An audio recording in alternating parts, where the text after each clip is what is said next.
হে আমার রব, আপনি আমায় যতটুকু ভালোবাসেন আমি হয়তো কখনোই আপনাকে ততটা ভালোবাসতে পারবো না। তবে যতটুকু ভালোবাসি ততটুকুর বিনিময় না হয় আপনি আমাকে ক্ষমা করে দিন। আমি তো অতি সাধারণ আপনার ভালোবাসার কাছে, আপনার ক্ষমার কাছে, আপনার দয়ার কাছে। আমাকে একটু দয়া করুন। আমি জান্নাত চাই না, আমি আপনার নৈকট্য চাই, আমি আপনাকে চাই। আমি আপনাকে এমনভাবে ভালোবাসতে চাই যেভাবে ভালোবাসলে আপনি আমার উপর সন্তুষ্ট হয়ে যাবেন। আমি জানি আপনার রহমত ব্যতীত আপনাকে পরিপূর্ণ ভালোবাসা সম্ভব নয়। তাই আমার উপর বর্ষণ করুন আপনার রহমতের বারিধারা।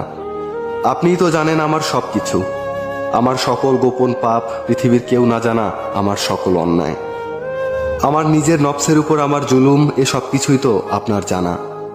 আমার এমন কোনো গোপনীয়তা নেই যেটা আপনি জানেন না। তাই তো আমি একমাত্র আপনারই প্রার্থনা করি, সেজদায় নত হয়ে একমাত্র আপনারই অনুগত্য প্রকাশ করি, দুহাত তুলে একমাত্র আপনার দরবারেই ক্ষমা প্রার্থনা করি।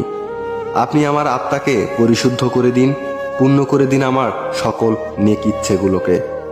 আমি তো গুনাহগার, আপনার অসীম ভালোবাসার চাদরে আমাকে জড়িয়ে নিন।